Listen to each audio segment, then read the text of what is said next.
The neural interface crackled as Maya's consciousness was violently torn from the simulation pod and hurled into the arena.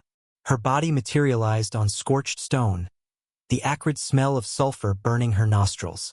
Above her, a massive crystalline dome stretched into the crimson sky of Zirion Prime, and beyond its transparent walls, thousands of alien spectators roared their approval.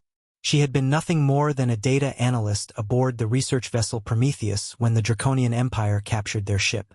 Now she found herself in their most sacred ritual, the Trial of Flames, where captured humans were offered to their genetically engineered war beasts as entertainment for the masses. The ground beneath her feet trembled with each thunderous step. Maya spun around to face her executioner, and her breath caught in her throat.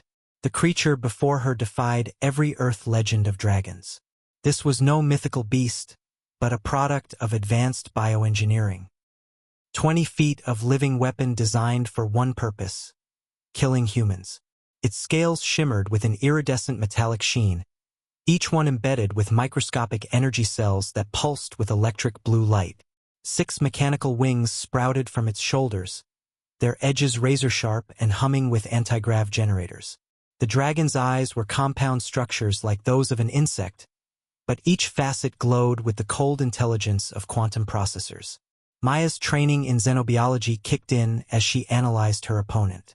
The Draconians had reverse-engineered Earth mythology, creating the perfect psychological weapon. But in their arrogance, they had made it too perfect, and every engineered creature had weaknesses built into its design.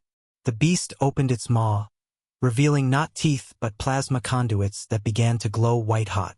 Maya dove behind a pillar just as superheated energy melted the stone where she had been standing. The crowd's cheers intensified, their chittering voices echoing through the dome's acoustic amplifiers. As she pressed herself against the smoking pillar, Maya's augmented reality contact lenses flickered to life. The Prometheus AI had somehow established a connection. Data streams flooded her vision. Structural analysis, weak points, energy patterns. The dragon's power source was a fusion reactor in its chest cavity, but it was overclocked for maximum spectacle. It would overheat within minutes. The creature's mechanical wings folded back as it prepared to charge. Maya sprinted across the arena floor, her enhanced reflexes, a modification all research crew received, allowing her to dodge the swipes of its plasma-tipped claws. She needed to buy time, to let the creature's own designed flaws work against it. Another blast of superheated energy scorched past her ear. The temperature readings in her display showed the dragon's core climbing toward critical levels. Steam began rising from between its scales as its cooling systems struggled to compensate. Maya spotted what she needed: a section of the arena wall where the stone had been weakened by previous battles. She sprinted toward it, the dragon in pursuit, its footsteps leaving glowing impressions in the floor. At the last second, she threw herself aside.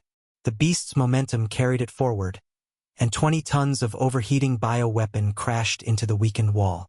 Sparks erupted from its damaged cooling vents, and its movements became erratic as thermal overload affected its neural systems. But Maya wasn't finished. She grabbed a shard of the crystalline wall material, the same substance the Draconians used in their quantum computers.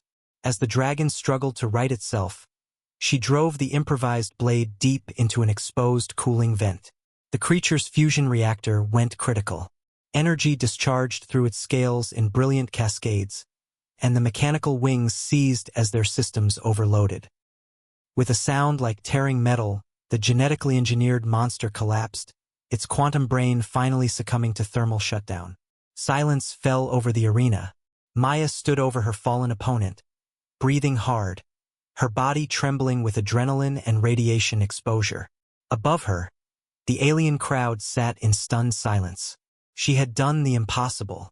She had not merely survived the trial of flames. She had exposed the flaws in their perfect killing machine. As the arena's doors slowly ground open, Maya realized that her real battle was just beginning.